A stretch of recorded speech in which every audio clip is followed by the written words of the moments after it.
Greetings, everyone. It's Seven from London, and I'm coming back with another very important show. And today I'm with two of my sisters. Actually, there might be a few more that are going to join us, and we are talking about targeting today, our personal experiences.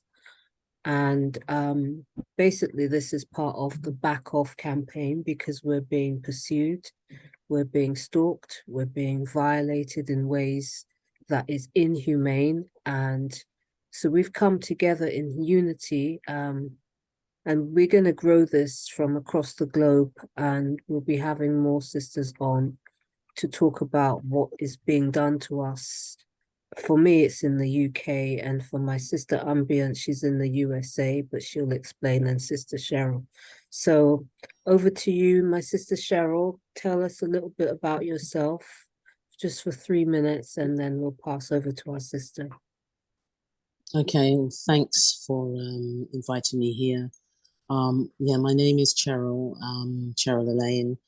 I have been a professional drummer for over 40 years now, mainly on the jazz scene, but I've worked around the world. I've worked with prestigious musicians, prestigious people. Just done so much stuff in that line, in that field. I then spent some time caring for my mother.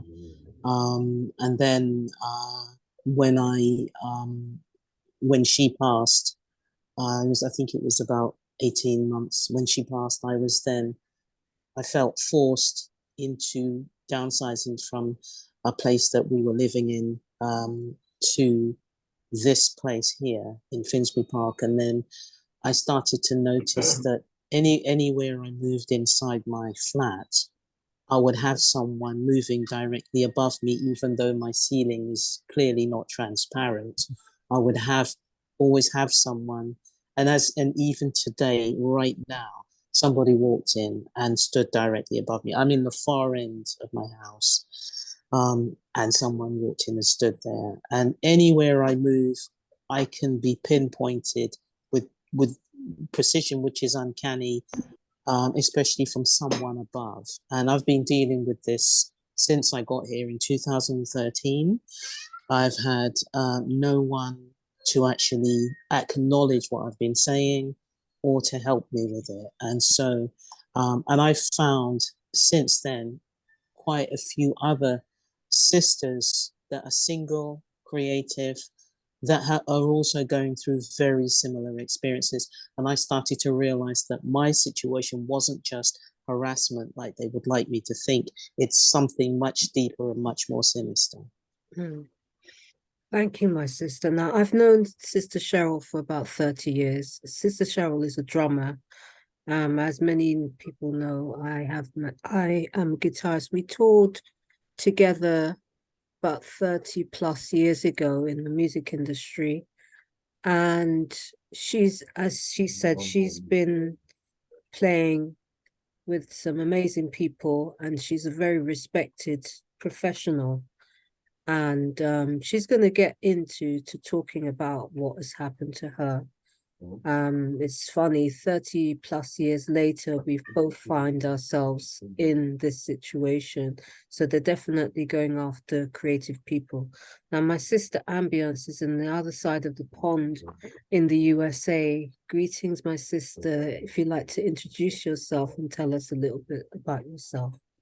Well, first off, I want to say thank you for inviting me and reaching out to me. I really appreciate that. Um, a little about my situation. I've been targeted now for about 12, 13 years. Initially, I believe it started with a situation in regards to my ex-husband and his nephew being killed in the county jail. So this took place in 2004. Now, Yeah. my gardening didn't begin until 2010, which happened to be the same year that this particular case of my ex-husband's nephew was brought before the courts.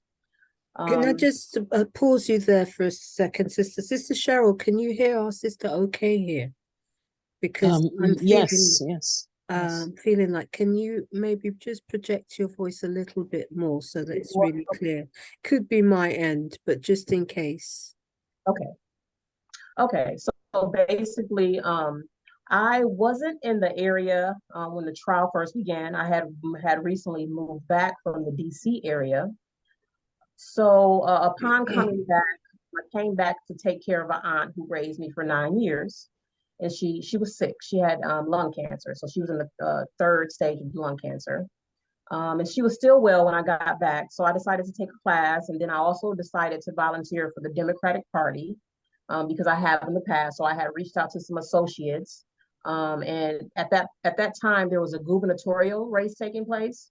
And so I went to volunteer. And for whatever reason, I was chosen to actually ask the then governor a question when he came in town for his campaign.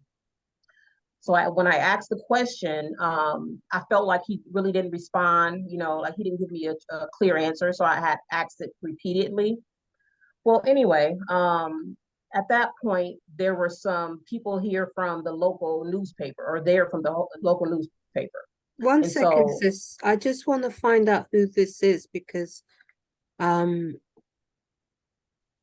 because it doesn't give a name. Is that Sister Sam or? Hi, Seven. It's Sam. Okay. Just wasn't sure Thank because you. it says Zoom user and I thought suddenly Yeah. it could be anybody. Okay, that's fine. Go ahead, my Okay. sister. Sorry about that. okay. And so then basically, when I was finished speaking to the governor, there was a journalist there who I had spoken to from the local newspaper.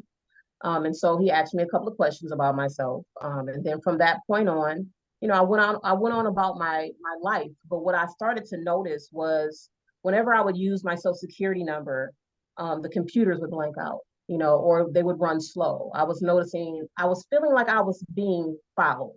At that time, I was going through a lot financially. My children were still young. And I started reaching out to people and explaining my situation. And I really couldn't get anyone to really respond to what I was experiencing. So I thought if I would leave the state that I was in, that it would stop. But I ended up leaving and it just progressively got worse. And so throughout the years, I wasn't aware of this term called targeted individual. It took me maybe about 5 years to actually come across the whole term, targeted individual. But by that time, I had to send my sons back with my ex-husband. My whole life had took a turn where, the homelessness just really everything just got out of hand. The job situation got out of hand. And again, eventually I made my way back to Toledo. I'm from Ohio, basically. And I just started to experience all types of things from when I would go and get I'm a massage therapist. And so I would have to go and get fingerprinted. And even when I would go and get fingerprinted, because I've lived in different states, the system would shut down. So I mean, my situation is very extensive. There's so much that I can express about what I've been experiencing, but for the gist of it is, I can't really tell who it's coming from. I believe it started from the situation when I was volunteering for the Democratic Party.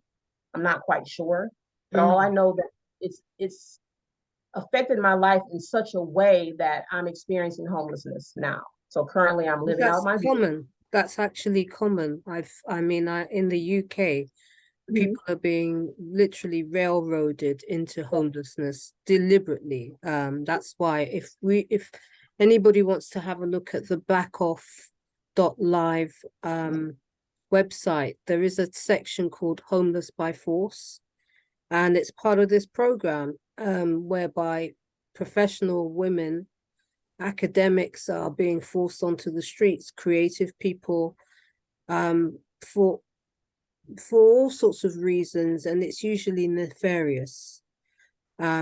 So go ahead, my sister. Do you want to elaborate on your situation, or in fact, can we come back to you?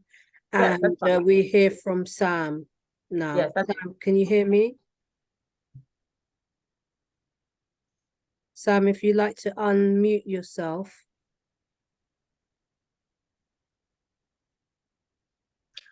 Hello, good evening, ladies. Yeah, greetings, sister. You don't want to come on camera. Not really. I'm feeling a bit nervous because as I'm joined now, helicopters are circling.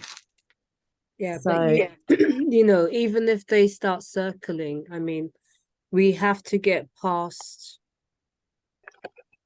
the trauma because obviously it is very traumatic. You got people circling via helicopter while you're talking. But this is a moment, this is a spiritual revolution happening right now. And this is the time that we take our power back because it's a situation whereby they are violating you and you have a right to not be violated. There isn't any public service that is actually addressing this effectively in the UK. There's no police that is dealing with anything.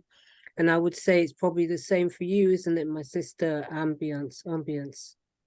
Yes, and there's nowhere to hide, especially when they're reading our thoughts. So when it's all said and done, there's nowhere to hide from this. You know, so I know you're probably dealing with some anxiety, Sister Sam, but at the end yes, of the day, we're gonna have to overcome our fears because that's when they begin to control us. yeah, Uh, yeah. I speak the word of God over them really, because I always say, you know, God has told us not to fear, you know, and the devil is always a liar and a deceiver, and is always trying to scare you. But you know, God has not given us the spirit of fear, but He gave us the power of love and sound mind. So I've always speaking the word of God over them because what they're doing it's very satanic, and Yes. you know, they're harming people. I have no clue so far. It's been since 2017. I have no clue until now why I have been put on this program. It started prior to a flu jab that I have taken. When I start experiencing electric shocks into my body, my head, and I start Googling things and to find out what could have been, you know, that is done to me. Then I start noticing gang stalking and in the area where I live, and just connected the dots all together. And then I found out there's a lot of people have, you know, going through the same thing. You know, Was never. it was it to do with your flat as well? Because you told me it was. There was one incident. It's where my apartment's being flooded by one of their contractors, you know, where I live. And I've made a complaint, and I filed a complaint through the court. And this is, I think, it happened at the same time when I the gang stalking. So I've linked it all together. That maybe could have been a reason. But then again, why would somebody just try to file a complaint? Somebody, you know, your flat is being flooded. You know, you had a child with you. You were scared. You were afraid. Wouldn't that be a normal response for somebody to make a complaint? Why have they taken it to that extreme level? I don't understand. You know, Mm. where are, you know, the rights here? You know, how do you go about in life? You know, you want explanations to things. You know, so So so tell yeah, it's us a all. little bit about yourself, Sam, just to as we begin. So I have two daughters. I was a single mother when this happened. I have a daughter who's a doctor, and my other daughter, she's 12 years old. You know, I my background are from Egypt. I've lived in the UK for 30 years. So we have never committed a crime. We have not gone against the law at all. We're law-abiding citizens. All I know in my life, I have looked after my children, raised them in a good way. You know, we are devoted Christians. So just, you know, my life has turned and took another you know, term which I don't understand. So I tried to explain to my family this is what's happening. They said, you know, they all denied it. How could that happen to you? They go after people who commit crimes. You are nobody to them. Why would they waste such money over you? You know, it's just, it was very overwhelming for them to understand and comprehend. And I think that's to everybody, you know. So I explained to my elder daughter. She said, "No, mom, this is in your head. That cannot be," you know. So I didn't want to stress her out. I just kept quiet about it. It got even worse over the years, you know. So I had to deal with it on my own all this time, you Yes. know, How long has finding it been? How long has it um, been? since 2017. And Oh, you know, mainly now I see the police is after me, the ambulance is after me, the fire brigades is after me. Wherever I go, I have hundreds of videos when I'm going to work, when I'm coming to from work, when I wake up in the morning. I'm monitored 24/7. What all this about? I totally don't understand. It's a okay. nonsense to be spending all this amount of money over somebody who's innocent. What are they gaining over this? And it's all Well, my games. I think they are abusing me mentally because, okay, I start to find ways how to deal with all this pain, exercising, meditating God's word, try to cope with the situation. But when you you say know, pain, where is the pain coming from? it's the directed energy weapon. Okay, so Yeah. directed dues are being used on you. Is that what you're Oh saying? yes, in every single day, either from the neighbors or from the police from outside, or either from helicopters.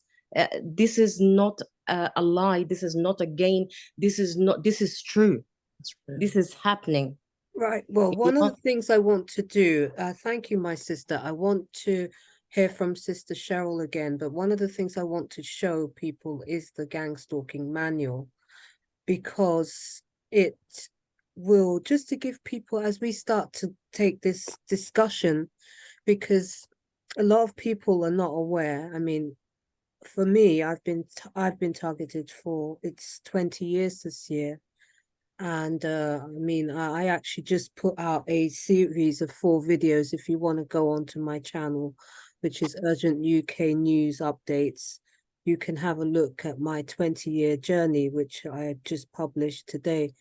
But what I want to do is actually share with people the gang stalking manual, and then come back to you ladies in terms of whether you resonate with what's written there, and give you the opportunity to share your own personal experience, a bit more of your personal experience. Is that okay with everybody?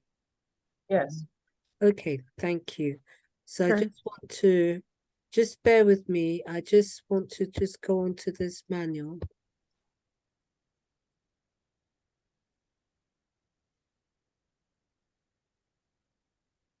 Can you see that? Yes, I can see it, but I can't literally see the words because I need Yeah. glasses. Okay, I think if you touch the screen, you can make it To bigger. make it okay, bigger. Yeah, Yeah. just like you can zoom out. Okay. Yeah. Okay, thank Oh, you. right. You yes, can see that, right? Yes. yes, So yes. this is a a website called Targeted Justice. I think it's targetedjustice.com.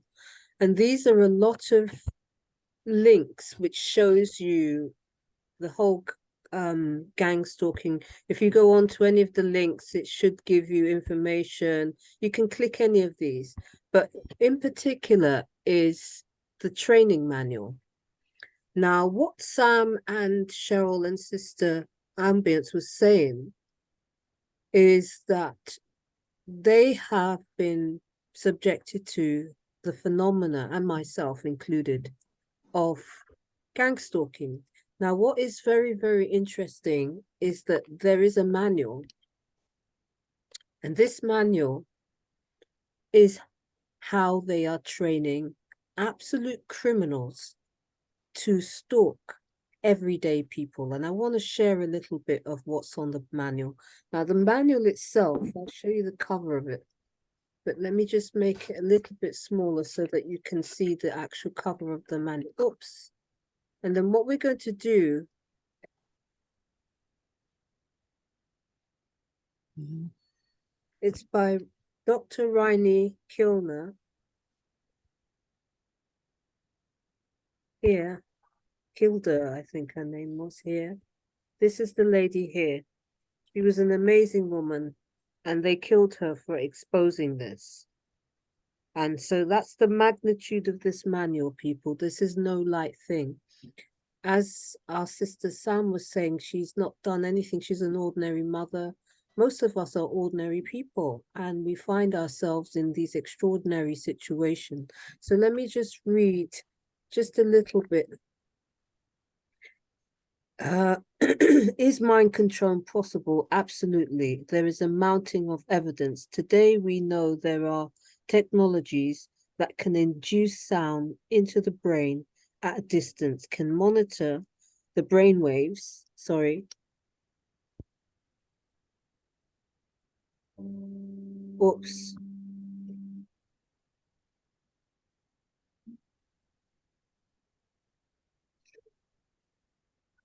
I can't remember, it's flipped the page. I'm really sorry about that while I was reading it. But anyway, it says the CIA and FBI are behind most, if not all, terrorism. That's what Ted Gunderson says. But anyway, I want to just go back to read the page that I was going to read.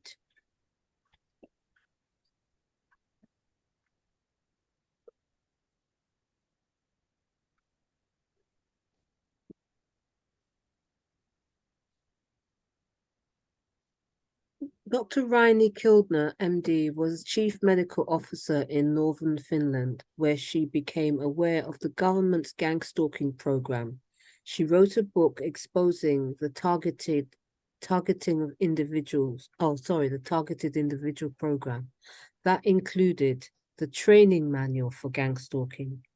The use of British spellings suggests that it may have originally been written by British intelligence agents. That doesn't surprise me at all. So basically, number one, operations in general are the active surveillance type. Passive surveillance is watching the target covertly to obtain information about the target. Active surveillance can include information gathering and includes agent making the target aware that they are under surveillance. So basically, some of these things, let me come back to you, women. And I want to come back to you, Sister Cheryl, to get your feedback, because you've read this manual, haven't you? Not all of it, but I've had a good look through it, and I've seen quite a few things that as soon as I read it, I was like, that's happened and that's happened, and the patterns all the same. They're different people that may move in, but they all have they follow the same manual, I guess. Yeah. And there are times where you think they've disappeared for 7 weeks. I believe they're being retrained and calibrated, as it were, to come back, and they normally step up the ante, as they do when they come back. So, Sister Cheryl, can you just tell me a little bit about your how did you come to be targeted, do you think? I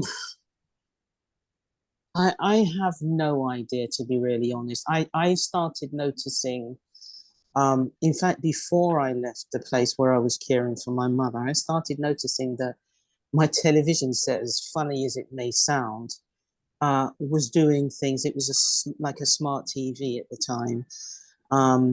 It was doing things that it shouldn't be doing, i.e., I might put it on standby, be in the bed with a remote control. This is when I used to watch TV, put it on standby as I've been watching a movie, and just, click it off. The light would go to red. I'd fall asleep, wake up maybe 3 hours later, and looking at the TV, which is still black screen, but the light was now blue. And this happened several times. And I would sit and look just to make sure that I wasn't dreaming or I wasn't still sleepy. I would sit and have a good look. And yes, I'm wide awake. I'm, sane. And the TV is now blue, and then I would go out to the bathroom and come back when it was on red, and it would be blue once I got back.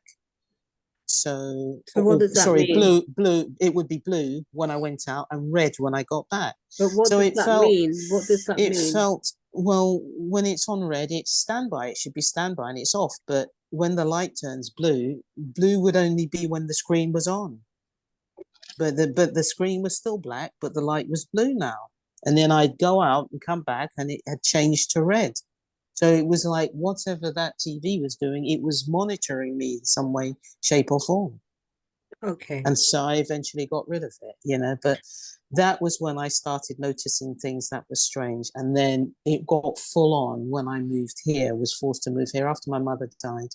I was forced to move here. And 2013 was when it made 2013.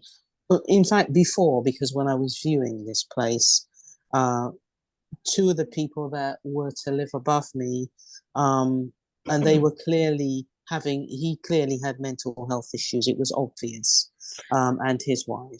Okay. And so, yeah, sorry. I just wanted to ask you, because you told me that your mother was euthanized. Now, we're going to have to Yes.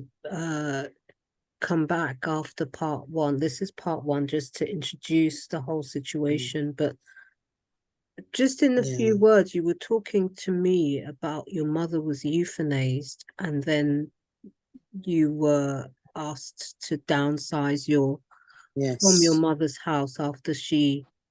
So Yeah. when you say euthanize, what do you mean by that? Well, my mother was on a syringe driver. We had her at the house because she didn't want carers. She didn't want carers in the house. So I, sometime prior to that, realized how frail she was getting ready to actually do some work, cruise back on the cruises, back on the ships as a showband drummer. And I realized when I went shopping with her on this particular day that she was too frail. And if I went away because I was the only one living with her, even though I had siblings, they weren't going to look after her the way that I had the time because I was living in the house with her. So she was on a syringe driver for kidney issues that she had.